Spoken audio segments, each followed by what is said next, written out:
Good afternoon. I'm here because of what we learned last night about a situation in a private senior residence in the west of Montreal. Yesterday evening at 8, we learned that since March 13, there's been 31 deaths at Residence Aaron, which have about 150 beds. Out of those 31 deaths, we have confirmation that there's at least 5 coronavirus cases. Public health authorities are currently investigating, and we've also asked for a police investigation.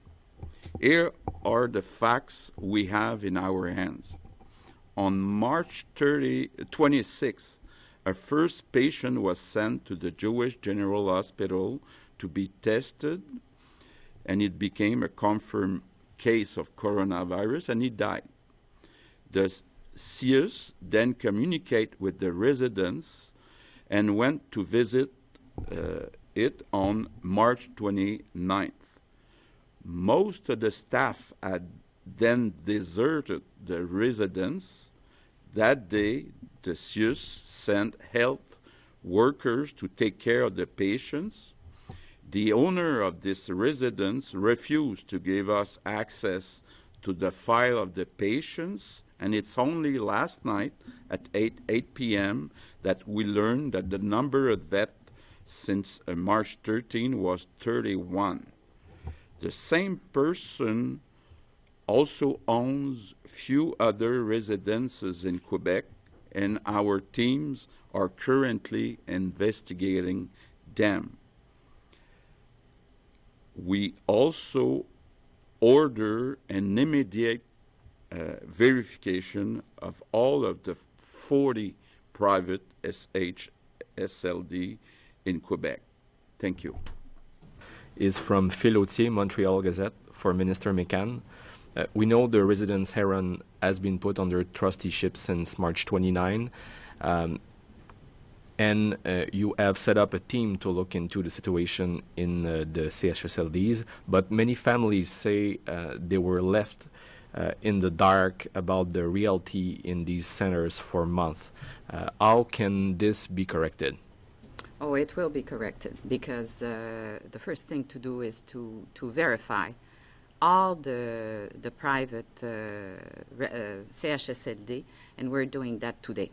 And I'm going to get a report, and I want all the families to be contacted. That is key. The families have to be informed of what's going on, especially in light of the situation at the Iran residence. So the families will be contacted very shortly, and they should have all the information about the state of their dear ones. And as a second question for Mr. Legault, since the COVID-19 crisis started a month ago, you have earned praise for your leadership, but after your comments about schools and daycares, many deputies and the media have been flooded with messages from concerned parents. So are you too impatient? How can you calm fear? No, I think that even in the next few months, when we'll reopen the schools, it's clear that some parents will be scared to send their children to school. So I knew that, we knew that. But what I want to be clear about the reopening of schools is that it will not be done until we have first the agreement of the public health, and second, that I have personally the assurance that there's no risk for the children and for the teachers. So it's clear, and we'll follow in the next few days, few weeks, the situation. So we cannot say at this time when we will open the schools, but we have different scenarios at different dates, and also other scenarios about partial reopening or reopening only in certain regions. So we have right now many scenarios. So, but I want to be clear, health will be always the first criteria. Thank you. The next question are from Raquel Fletcher, Global News. First for Mr. Legault, was it a mistake to say that you would potentially reopen school before May? Wouldn't it be more prudent to wait until September? Well, is it the right thing to tell the truth?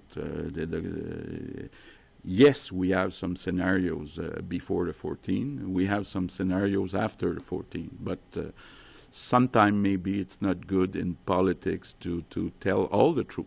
But you know me, I like to say the truth. So, but maybe the way I said it scared some people, and I'm sorry about that. But the facts are that we have some scenarios before May the 14th.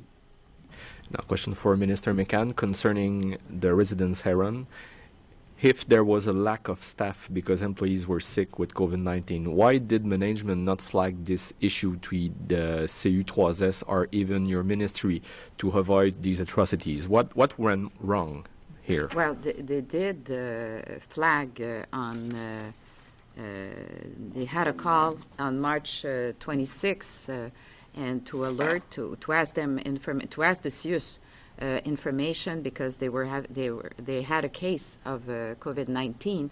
But then in March on March 29, after contacts on the 27th and 28th, the CIUS West de Lille realized that there was a big problem, and so they went. They sent a team because they realized that there were almost no people to give the services. So I think the CIS West de Lille took charge of the situation very quickly and took care of the patient, the residents. So it's a dire situation, but it was corrected. And now, as we mentioned, we realize, because we had difficulty with the owner collaborating, and we finally got the keys to open some of the areas. So we found some charts, and we realized that 30 people died in the last month, and 5 of them for the COVID-19. So I think the CIUS West de Lille did a very difficult job, but took charge of the situation and is caring for the residents at this time. The next questions are from Valeria Corey Manocchio, CBC News, concerning Aaron. If there is a wave of death in this private care home, where's the oversight? Where's the accountability? I'm not sure I understand. If there's what are the two choices? The question was, where's the oversight regarding the resident Aaron? Where's the accountability? Yeah, but it's a private residence, so accountability in the private is to the owner. But unfortunately, the owner didn't collaborate with us, so it took more than a week before she gave us the files about each patient, and we haven't had to have an order of the court to get it.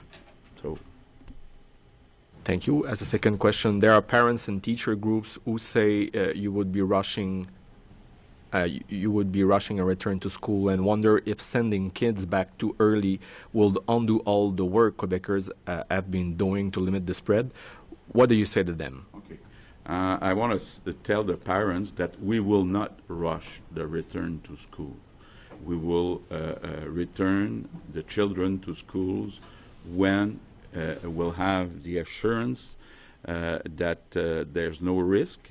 But right now, we don't know what will be the situation in a week from now, in 2 weeks from now.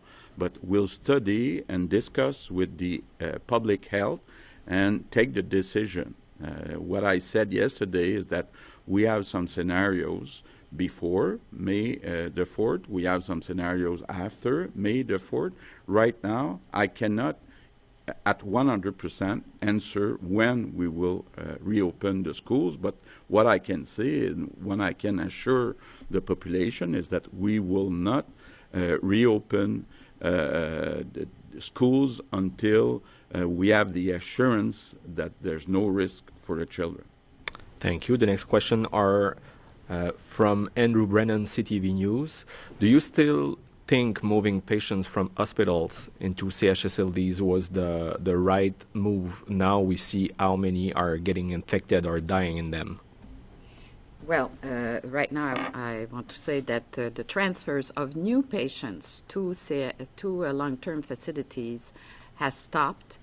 What we're doing now is securing the long-term facilities and making sure that we have enough staff and that the zones are, that we've always done, but the cold zone and the hot zones are separated. So, and what we've done in the past is to prepare the hospitals, because we had to prepare for the worst scenario where we would have needed 6,000 beds, and at the same time secure our long-term facilities. We stopped the visits, we organized the teams, but this virus is a challenge. And as we said, unfortunately, our older people are the ones that are more at risk. So now we're adjusting even more because there is a community transmission. Dr. Arruda mentioned even people who are asymptomatic might be propagating it. So what we're doing right now is adjusting our interventions to the new situation, and we're going to reorganize in that sense and put more staff, obviously, to really take care of the situation. And as a second and last question, Ontario got a lot of unusable swabs for testing for the virus. How is Quebec ensuring this doesn't happen here? Well, we have no problem with the number of swabs. The main item that is key for us to have more is chemical reactive. But for the swabs, we don't see problems for the short term. So that's all the time we have. Thank you very much. Merci à vous trois.